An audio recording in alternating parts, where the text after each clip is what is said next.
1886 সালের আজকের দিনে শ্রীরামকৃষ্ণ পরমহংসদেব কল্পতরু হয়েছিলেন।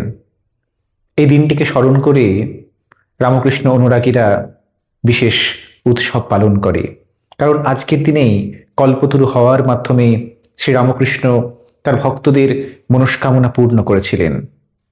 আজকে আমরা এই পুণ্য লগ্নে রামকৃষ্ণের দর্শন এর একটি ছোট্ট দিক সম্পর্কে আলোচনা করব। কথামৃতের এক জায়গায় রামকৃষ্ণ প্রাণকৃষ্ণ মুখোপাধ্যায়ের সঙ্গে কথোপকথন করছেন এবং সেই আলাপচারিতায় উঠে আসছে বেদান্ত দর্শন সম্পর্কে গভীর উপলব্ধির কথা। রামকৃষ্ণদেব অনেক গভীর তত্ত্বকে খুব সহজ সুন্দরভাবে আমাদের সামনে তুলে ধরেন। তিনি যেন এক কবি। কবিরা যেমন কবিতা লেখার সময়ে নানান রূপক উপমার ব্যবহার করেন এবং আমাদের সামনে জীবনের একটা অসামান্য চিত্র তুলে ধরেন, রামকৃষ্ণের কথামৃত আমার কাছে যেন এক জীবনের আধ্যাত্মিক দর্শনের গভীর কবিতা। আমরা জেনে নিই প্রাণকৃষ্ণ মুখোপাধ্যায়কে রামকৃষ্ণ কি বলছেন। প্রাণকৃষ্ণ মুখোপাধ্যায় শ্রীরামকৃষ্ণের এক অনুরাগী ভক্ত ছিলেন। তার বাড়ি ছিল জনাইয়ে এবং তিনি ঠাকুরের কাছে আসতেন নানান তত্ত্ব কথা আলোচনা করতে। এই প্রাণকৃষ্ণ মুখোপাধ্যায়কে শ্রীরামকৃষ্ণ ডাকতেন মোটা বামুন বলে। তো আমরা আজকে প্রাণকৃষ্ণ মুখোপাধ্যায়ের সঙ্গে শ্রীরামকৃষ্ণের আলাপচারিতার একটি ছোট্ট দিক, যেখানে গভীর আধ্যাত্মিক দর্শনের কথা উঠে আসছে, সেই সম্পর্কে আলোচনা করব। তিনি বলছেন যে আমাদের এই দেহটা এক কলসের মতো। এই দেহ কলসের মধ্যে রয়েছে মন, বুদ্ধি এবং অহংকারের জল, আর ব্রহ্ম সেখানে সূর্যের স্বরূপ। অহংকারের সমুদ্রে যখন ব্রহ্ম সূর্যের ছায়া পড়ে, আমরা সেই ব্রহ্মের প্রতিবিম্ব দেখতে পাই এবং তাকে জানার চেষ্টা করি। এখন কিভাবে তাকে জানা সম্ভব? রামকৃষ্ণ বলছেন, কি অসামান্যভাবে তিনি ব্যাখ্যা করছেন যে এই সচ্চিদানন্দের যে সমুদ্র, সেখানে অহংকারের লাঠি পড়ে রয়েছে, আর সেই অহংকারের লাঠি জলকে দুভাগে ভাগ করে রেখেছে। এক ভাগ পরব্রহ্মের এবং এক ভাগ আমাদের যে আত্মা, জীবাত্মা, সেই জীবাত্মার। রামকৃষ্ণ বলছেন, যদি ওই অহংকারের লাঠিটাকে তুলে ফেলা যায়, তাহলে জল আর দ্বিখণ্ডিত থাকে না। তখন পরব্রহ্ম এবং আমাদের জীবাত্মা একাকার হয়ে যায়। কিন্তু এই প্রসঙ্গে রামকৃষ্ণ আরো একটি কথা বলছেন, সেটা হচ্ছে জ্ঞানীর প্রকৃত লক্ষণ কি। যিনি জ্ঞানী তার কিন্তু অহংকার থাকে, যাকে বলা যায় যে বিদ্যার অহংকার। কিন্তু রামকৃষ্ণ বলছেন, প্রকৃত যে জ্ঞানী তার অহংকার থাকলেও সে অহংকার প্রকৃত অহংকার নয়। যেমন একটি খড়গকে যদি পরশমণিতে স্পর্শ করানো যায়, তাহলে সেই খড়গ লোহার খড়গ সোনার খড়গে পরিণত হয়, আর সেই সোনার খড়গ কোনো হিংসার কাজে লাগে না, কিন্তু খড়গের রূপটা তার থাকে।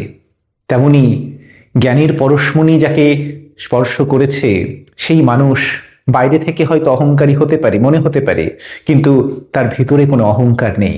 কি বাস্তবের একেবারে সুন্দর এক চিত্রকল্পের মাধ্যমে শ্রীরামকৃষ্ণ আমাদেরকে এই গভীর তত্ত্ব কথা বুঝিয়ে দিলেন। এবং তিনি আরো বলছেন, বিষয়টা কিরকম? বিষয়টা অনেকটা দড়ি যদি ছাই হয়ে যায়, তাহলে দূর থেকে মনে হয় যে সেই দড়িটা পড়ে আছে, কিন্তু যদি কাছে যাওয়া যায় তাহলে সেই ছাইকে ফু দিলেই উড়ে যাবে। জ্ঞানীর লক্ষণ হচ্ছে সেই রকম।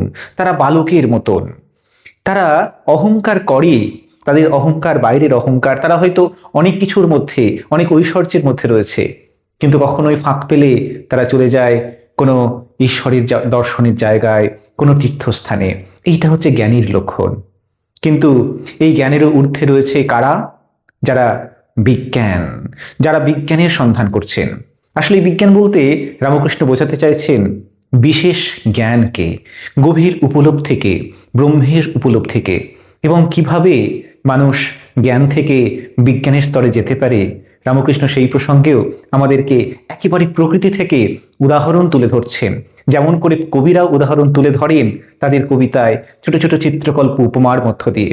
তাই আমার ব্যক্তিগতভাবে মনে হয় রামকৃষ্ণ যেন এক বিরাট মাপের কবি। তিনি তো অবশ্যই ঈশ্বরের অবতার রূপে পূজিত হন, কিন্তু আমার কাছে তিনি এক গভীর আধ্যাত্মিক দর্শনের যেমন মানুষ, আবার একই দিকে অন্যদিকে তিনি যেন এক বিরাট মাপের কবি। তাই এই অবিদ্যার প্রসঙ্গে তিনি বলছেন যে কিভাবে মানুষ বিজ্ঞানের দিকে যেতে পারে, কিভাবে মানুষ বিজ্ঞানী হতে পারে।